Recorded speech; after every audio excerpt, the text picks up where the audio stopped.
Vocês sabem me dizer que tipo de bloco é a União Europeia? Já estudaram tipo de bloco? Ou não? Ei, professora, Você citou bem Felipe me rápido uma mandou um vez. negócio no grupo. Foi? Quem mandou um negócio no grupo? Dando explicação porque ele faltou. Sim, não, depois eu olho. Não importa agora não. Eu já olho. Sim, existem 4 tipos de blocos econômicos. 4 tipos. Todo bloco econômico, ou ele é considerado uma zona de livre comércio. O que seria uma zona de livre comércio? É quando aquele bloco econômico permite a circulação apenas de mercadorias e de serviços e de capitais, dinheiro, né, para investimento em tal país que é membro do bloco. Então, toda vez que um país é considerado uma zona de livre comércio, é porque ali dentro só circula capital, serviço e mercadoria. Não tem esse negócio de pessoas ficar circulando de um lado para o outro, não, certo? E toda zona de livre comércio, o bloco é criado para quê? Qual o objetivo? O objetivo é o comércio, obviamente, é a economia dos países, movimentar a economia dos países que fazem parte. Toda zona de livre comércio funciona assim. E eles tentam eliminar ou reduzir imposto sobre os produtos que são exportados, né, de um país para o outro, que é membro daquele bloco. Então, toda zona de livre comércio funciona dessa forma. É apenas do ponto de vista realmente financeiro, comercial, para promover dinamizar ali a economia entre os países que são membros, certo? Um exemplo seria o NAFTA, que é um bloco econômico formado por os países da América do Norte, né? Canadá, Estados Unidos e México. Eles fazem um bloco econômico chamado NAFTA, e o NAFTA, ele é uma zona de livre comércio. Ali só pode circular, só é permitido circular entre os 3 países, México, Estados Unidos e Canadá, apenas capitais, serviços e mercadorias. E eles ficam tentando reduzir as tarifas alfandegárias, que é o imposto sobre os produtos. Pronto, é isso que acontece. Já o segundo tipo de bloco econômico que eu vou falar aqui agora, ele é chamado de União Aduaneira. União Aduaneira. É a fome, eu tô pensando aqui na fome que eu tô sentindo, aí tô esquecendo as coisas. União Aduaneira. Aí, o que é uma União Aduaneira? Funciona como se fosse uma zona de livre comércio, sendo que com a TEC. O que é a zona de livre comércio? Mais a adesão de uma tarifa externa comum. Como é isso? Essa tarifa externa comum serve de quê? Tipo, para comércio com países fora do bloco. Existe uma tarifa ali alfandegária para países, comércio com países fora do bloco, para que os países que estão dentro do bloco não saiam prejudicados. Ninguém sai prejudicado. Então, existe uma tarifa específica para produtos que são comercializados fora do bloco econômico, entendeu? É chamada tarifa externa comum. Mas dentro de uma união aduaneira só existe também a circulação de pessoas, ou de mercadorias, de capitais e de serviços. O que foi, Zé? Pipoca. Sim, então só existe circulação do mesmo jeito que é na zona de livre comércio. A diferença da zona de livre comércio para a União Aduaneira é que na União Aduaneira existe isso, essa TEC, que é uma tarifa externa para os países se você quiser comercializar com algum país que não faz parte do bloco, certo? É uma regulação para o comércio externo, extra bloco, mas funciona como se fosse zona de livre comércio. E aí, o terceiro tipo que eu vou dizer agora é o mercado comum. O terceiro tipo, ele que é o caso, por exemplo, o Mercosul, ele quer se tornar um mercado comum. Ele ainda é uma união aduaneira. Ainda é uma união aduaneira com a TEC, com a tarifa externa comum. Mas a gente tenta implantar o sistema do mercado comum, que ainda não conseguimos, de fato. Mas estamos em vias de concretização para isso. No mercado comum, é um tipo de bloco econômico que existe livre circulação de pessoas, agora sim, pessoas, serviços, mercadorias e capitais. No mercado comum existe livre circulação de mercadorias. Professora, Oi. Ana Beatriz pediu para avisar que ela não está conseguindo entrar porque a internet dela tá ruim. Vixe, tá bom. Aí pronto, a diferença da zona de livre comércio para a União Aduaneira é a TEC, da União Aduaneira. E dessas outras duas para o mercado comum é que no mercado comum não existe a TEC, mas existe ela tentou entrar agora, eu acertei, Ana Beatriz. Mas existe a livre circulação de pessoas, né? Que é o plano do Mercosul, Mercado Comum do Sul, formado por Brasil, Argentina, Paraguai, Uruguai e a Venezuela, que está suspensa.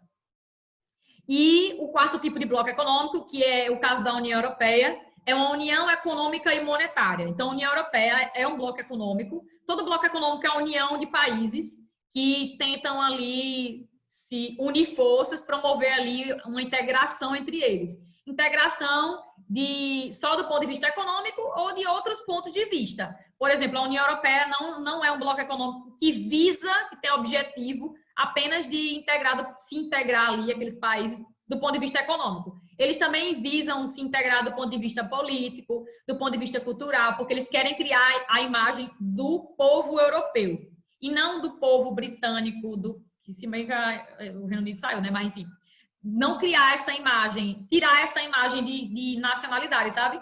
Eles visam criar a imagem do povo europeu, do povo da União Europeia, meio para tentar unificar ali aqueles países, porque eles tentam, de certa forma, promover tanto a integração do ponto de vista econômico, obviamente, o objetivo principal é esse, mas do ponto de vista político, cultural, social. Eles estão tentando criar um exército da União Europeia para defender os países da União Europeia. Já existe o Parlamento Europeu, o Banco Central Europeu, certo? Já existem entidades ali que unificam os países que fazem parte da União Europeia. Um dos motivos que fez com que o Reino Unido saísse é exatamente esse, porque ele não quer perder a autonomia. Porque quando você faz parte de um bloco econômico como esse é o maior nível de bloco econômico que existe.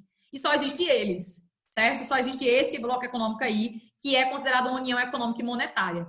Oi, Diógenes, levantou a mão? Eles também têm livre circulação de pessoas. Aí, nesse tipo de bloco aqui, assim como o mercado comum, né? No mercado comum existe livre circulação de pessoas. Mas no mercado comum não existe a união econômica e monetária. Monetária, na verdade, não existe. Por quê? Porque na união econômica e monetária existe a adesão a uma moeda única para todos os países, ou pelo menos a maior parte daqueles países que fazem parte daquele bloco, utilizar como moeda.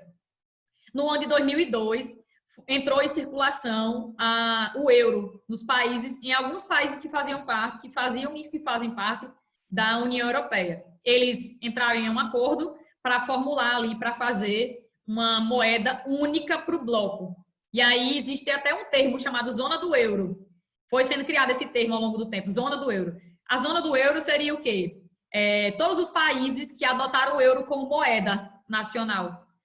Mas, dentro da zona do euro, tanto tem países que fazem parte da União Europeia, quanto tem países que não faz, mas que adotou o euro como moeda, e que, tipo, no futuro planeja entrar dentro da União Europeia, então já está ali, aderiu à moeda, está tentando conquistar a galera da União Europeia para entrar, certo? Ou então adotou a moeda, o euro como moeda, porque está dentro da Europa e, tipo, na Europa se utiliza mais o euro em transação comercial, então, tipo, já fica mais fácil, tal, para se relacionarem economicamente. Certo? Então, no ano de 2002 entrou em circulação. E aí criou esse termo, zona do euro. Todos os países que adotaram o euro entrou dentro dessa zona, que a gente chama zona do euro. E a gente vai ver já que nem todos os países da União Europeia adotam o euro, viu? Mas a maior parte, sim, a maior parte adota. No livro diz aqui que, eu não sei se esse dado está desatualizado, mas 19 dos 27, né? Aqui tem 19 dos 28, mas dia 31 de janeiro, que deixa eu colocar aqui, o Brexit aconteceu mesmo. Foi 31 de janeiro, se não me engano. Que eles saíram de vez do bloco. Não foi? Não foi 31 de janeiro. Que eles realmente saíram do bloco. Mas está em processo de negociação ainda. Tipo assim, o que é que vai acontecer? Como é que vai ser essa relação do Reino Unido com a União Europeia? Porque o Reino Unido era a segunda maior economia, né, dentro da União Europeia. Só perdia para a Alemanha, que a Alemanha é a maior economia da Europa. E a maior economia agora não, a maior economia da União Europeia. E aí o Reino Unido era a segunda maior economia, né? E com a saída do Reino Unido da União Europeia, ficou algumas lacunas a serem preenchidas.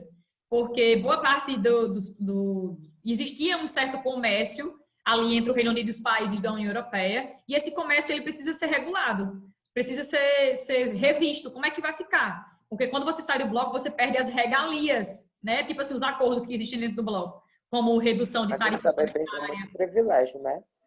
Você perde seus privilégios quando você sai do bloco, né? Tudo que existe ali de acordo, você sai daquilo ali. Então, existe uma perspectiva que até o final desse ano, até o final de 2020, o Reino Unido vai entrar de vez com um acordo com a União Europeia para ver como é que vai ficar essa questão do comércio entre eles, das fronteiras também, Tipo assim, porque quando você está dentro da União Europeia e você assinou o Tratado do Espaço Schengen, é isso que a gente vai falar já já, existe um acordo entre os países da União Europeia chamado Espaço Schengen, né, o Acordo do Schengen, que é assim, todos os países que assinaram no ano de 1985 o Acordo Schengen, dizia o quê? Dizia que você poderia frequentar qualquer país da União Europeia, qualquer um dos 28, sem precisar de burocracia, tipo mostrar visto, sabe? Não precisava. Se você fosse a trabalho ou a turismo e fizesse parte do país, de algum país da União Europeia, você podia entrar e sair do outro país, em outros países, da hora que você quisesse. Certo? Sua identidadezinha vai lá e, tô entrando aqui, que eu vou trabalhar, vou passar 3 dias aqui, pode vir. Então, assim, tem muitas pessoas, tem muito britânico vivendo em outros países da União Europeia, tem muito britânico vivendo em outros países. Essas pessoas vão ter que voltar para o Reino Unido. Então, é isso, tem muitas coisas que precisam ser discutidas ainda, sabe? Mas, assim, saiu de vez o Brexit, que é o British, mais Exit, né, que é o britânico, é uma sigla, o Brexit é uma sigla que une duas palavras, que é British, britânico, e Exit, que é saída, né? Então, saída dos britânicos. Brexit ficou conhecido no mundo inteiro esse termo porque é a saída dos britânicos da União Europeia. E aí esse processo começou em 2016. Houve um referendo no Reino Unido, uma votação no Reino Unido para saber se as pessoas do Reino Unido queriam continuar na União Europeia ou sair da União Europeia. E aí a maior parte dos votos, mas tipo, foi bem pouquinho, foi pouco mais de 50% dos votos, decidiu sair da União Europeia. E aí eles começaram o processo de saída, sendo que você não sai do nada. Nenhum país tentou sair da União Europeia nenhuma vez na vida. A União Europeia existe há muito tempo, a gente vai ver o percurso já já. Existe há muito tempo. E aí nenhum país tinha tentado sair. E o Reino Unido era uma das maiores economias dentro do bloco. Então, foi um processo, e ainda está sendo um processo muito longo. Mas eles tinham dado em torno de 3 anos, uns 3 anos, para eles saírem mesmo de vez. Né, que está dizendo aqui, mais de 3 anos após o referendo, eles tinham que sair. Tinham dado um prazo para eles saírem, mas o prazo era 2019, se não me engano. Aí teve uma prorrogação e saiu de vez dia 31 de janeiro. Mas as negociações continuam, não é algo ainda finalizado. Sim, aí uma das coisas que fez com que o Reino Unido saísse foi essa questão da perca de autonomia, né? Que eles perdem a autonomia.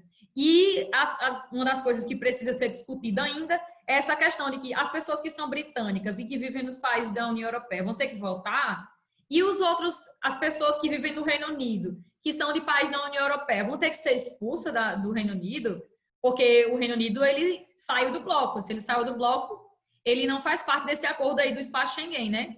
Tipo assim, que você pode circular dentro dos países, para trabalho ou turismo de boa, sem precisar de visto, sem autorização. Entendeu? Então, são coisas que precisam ser revistas. O Reino Unido faz fronteira com um país da União Europeia, que é a República da Irlanda. Tem que ser discutido como é que vai ser essa zona de fronteira. A galera do Reino Unido vai poder ficar passando com mercadoria, como é que vai ficar a relação comercial desses países que fazem fronteira. Então, tudo isso precisa ainda ser discutido, revisto, tanto pelo Reino Unido quanto pela instituição da União Europeia. É um moído ainda que vai rolar ainda há muito tempo. Está previsto para terminar no final do ano as negociações, mas vamos ver. A saída mesmo demorou bastante, foi mais de 3 anos para sair. Deixa eu vir por aqui.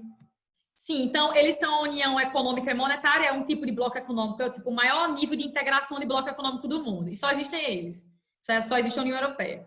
O processo de criação da União Europeia é um processo, porque o nome União Europeia só surgiu no ano de 1992, ou seja, há 28 anos, né? 28 anos. O nome mesmo de União Europeia só surgiu há 28 anos, que é quando o bloco deixou de ser chamado de MCE, Mercado Comum Europeu, e passou a ser chamado de União Europeia. Mas é um processo. Começou depois da Segunda Guerra Mundial, viu? A origem do bloco começa depois da Segunda Guerra Mundial. E aí a gente vai falar o contexto já, contexto de criação. Aqui no início vai falar um pouquinho, não vai falar da União Europeia agora no início, vai dizer que a Europa foi palco no passado, há mais de 2 milênios, foi palco de alguns impérios muito importantes. Impérios que provocaram como é que eu posso dizer, a conquista de territórios, impérios que provocaram o extermínio de algumas pessoas, de alguns povos, como também eu não quero dizer maltrato a palavra, tipo, enfim, maltrato não, outros termos, que escravizou alguns povos também, que, enfim, que atravessou fronteiras além do território europeu. Então, o livro cita 3 grandes impérios que ocorreram, que tinham sede no continente europeu, sede, né, que é a civilização aí, o Império Romano, né, que foi conhecido como o maior império do mundo, do world, romano, o Império Hispânico, que é da Espanha, e o Império Britânico, que foram impérios vastos, gigantes, que conseguiram um grande poder, tanto político quanto econômico, quanto um poder cultural, né, em várias partes do mundo. E militar, né? O livro cita aqui militar também, poder militar. E aqui fala um pouquinho deles, bem resumidozinho. Império Romano, Espanhol e Britânico. E tinham sede, respectivamente, no caso do Império Romano, que a sede é Roma, da Espanha tem aqui Espanha, e o do britânico na Grã-Bretanha. E fala aqui de modo geral sobre eles, mas tipo, não explica muita coisa não, só de modo geral, uma síntese mesmo do que foi cada um. O Império Romano, que tinha... Lembra que o Império Romano foi dividido em 2, o Império Romano do Oriente foi o que durou mais, durou do século V até o século XV, durou 1000 anos, da Idade Média e tal, foi o império que mais durou. Que, no caso, no século V, no ano de 476 depois de Cristo, o Império Romano do Ocidente, ele deixou de existir. Ele foi invadido por povos bárbaros que saíram de outras partes da Europa e invadiram o Império Romano do Ocidente. E também de outras partes do mundo. Invadiram e aí pôs fim ao Império Romano do Ocidente, mas o Império Romano do Oriente já tinha ocorrido a divisão, né, na verdade, dos impérios, do Ocidente para o Oriente. O Oriente não, o Oriente ele continuou a existir até o século XV, quando foi invadido pelos povos árabes, né, os turcos otomanos, no ano de 1453. Foi invadido Constantinopla, lembra? Que hoje é a capital da Turquia, que é Istambul. Constantinopla era a capital do Império Romano do Oriente, e aí foi invadida no século XV, que é um dos marcos também final da Idade Média, é a invasão de Constantinopla pelo Império Turco-Otomano, marca o fim da Idade Média. E também marca o fim do Império Romano, né, obviamente, que durou aí em torno de 10 séculos. Falei de forma bem simples. Olha aqui, e sem contar que tipo, foi no mundo romano que surgiu muitas coisas, né? Foi através dos romanos que a gente tem resquícios, o nosso mundo ocidental, né, tem resquícios dos romanos. Como, por exemplo, o cristianismo. No ano de 2015, o cristianismo era, mas ainda é, a maior religião do mundo. Em termos de adeptos à religião. Existiam, em 2015, cerca de 2,3 bilhões de pessoas que eram cristãs. Aqui, tanto entra as duas igrejas, né, do cristianismo. Não tem duas, né, dividido em duas, né? Existem 2 igrejas, que é a apostólica romana e a ortodoxa. Pronto, tem 2. Então, quando diz assim que a religião do cristianismo é a que tem o maior número de adeptos, porque junta aí essas 2 igrejas. Mas se você separasse, não, seria a religião islâmica, seria o maior número de adeptos. Não seria o cristianismo. Mas como junta, quando a gente vai calcular o tanto de cristão que existe no mundo, que segue o cristianismo, obviamente, a gente conta as 2 igrejas. Aqui tem umas informações legalzinhas para vocês lerem isso. Aí aqui vai falar da conquista, a trágica conquista no Novo Mundo. O Império Espanhol, o início do Império Espanhol, do poder do Império Espanhol, começou com a divisão e a colonização do continente americano, que é o Novo Mundo, né? O Novo Mundo. Tanto que é muito comum a gente encontrar países aqui na América que falam espanhol. Por quê? Justamente pela influência do Império Espanhol entre os séculos XV e XVI, né? E durante muito tempo na história desses outros países. Quando a gente para analisar esses países que fazem fronteira com o Brasil, quase todos eles, a língua oficial, ou uma das línguas oficiais, é o espanhol, né? E quando você parte para a América Central, também tem a presença do espanhol. E na América do Norte também tem a presença do espanhol. Ali no México, tem muitas partes ali da parte sul dos Estados Unidos que fala idioma espanhol, inclusive nas escolas. Então, a gente vai ver que o espanhol, o Império Espanhol, ele teve uma influência muito forte, muito significativa na história do continente que a gente vive, na América. E muita gente diz assim, não sei pra que eu estudo espanhol, não sei pra que estudar espanhol na escola e tal, mas, tipo, você está cercado de países, de pessoas que falam espanhol. Você está dentro de um continente de grande parte das pessoas falam espanhol. Embora o inglês seja muito influente, mas, tipo, o inglês é a língua oficial de poucos países na América, né? O espanhol, ele tem um predomínio muito maior no termo, assim, de língua oficial. É por isso que vocês aprendem. E sem contar, dizer aqui, considerando as línguas maternas, o espanhol ele é o segundo idioma mais difundido no mundo, com cerca de 442 milhões de falantes no mundo todo, se considerar as línguas maternas. Então, o auge, o início do Império Espanhol começou com a colonização do Novo Mundo, da América. Quando, de certa forma, essa colonização foi uma colonização exploratória, né? Eles vieram para explorar mesmo os recursos, passaram a subjugar, ou seja, a exercer poder sobre os povos foi sem querer, essa fome. Os povos nativos escravizaram pessoas, né? Escravizaram tanto os nativos quanto trouxeram pessoas da África para serem escravizados, trabalhar aqui no continente americano. Então, foi um processo muito, muito triste, muito terrível, né?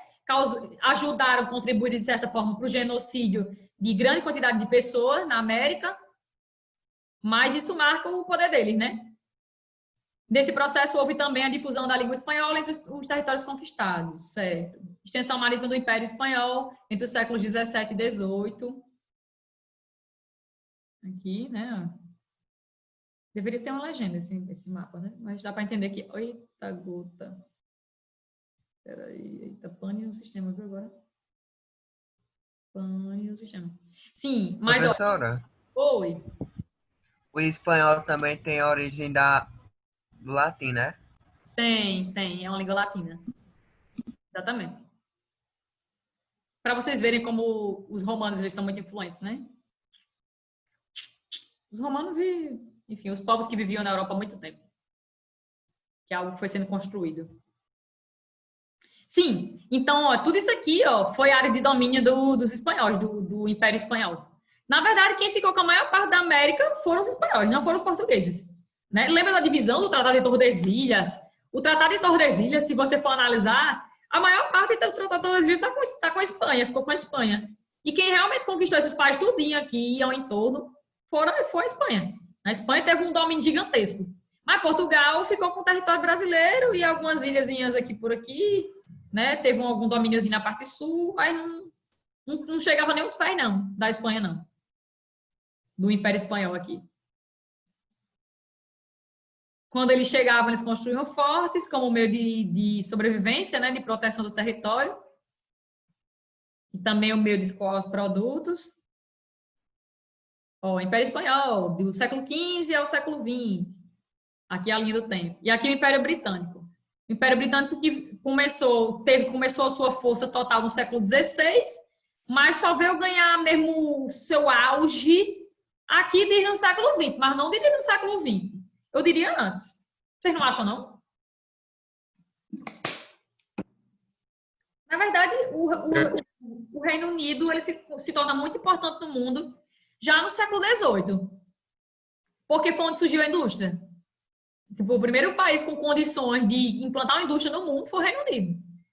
Mas eu acho que aqui está falando no quesito tipo de domínio de outros povos, de território, tipo, maior influência, né? Realmente a gente pode falar que foi no século XX, mas de influência mesmo, econômica, a gente já pode falar do século XVIII, que é o início da Revolução Industrial, que foi lá.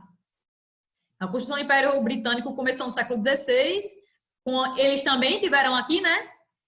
Quais são os países que foram colonizados pelo Reino Unido aqui? Que são bem conhecidos por vocês. Colonizados pelo Reino Unido. Os mais conhecidos. Que são os únicos desenvolvidos do continente. Estados Unidos. Estados Unidos.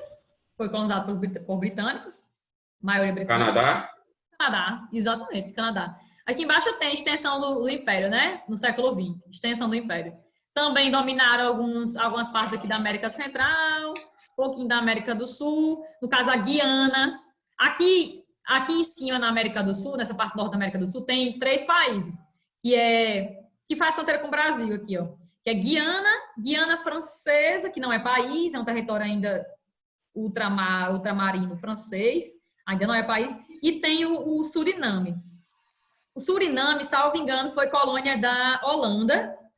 Aí, Guiana Francesa, obviamente, ainda pertence à França. E a Guiana foi colônia dos britânicos.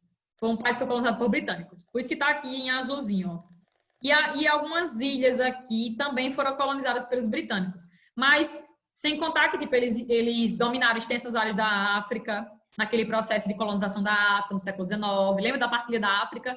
A África foi dividida no século XIX, na Conferência de Berlim, entre 1884 e 1885, entre potências europeias.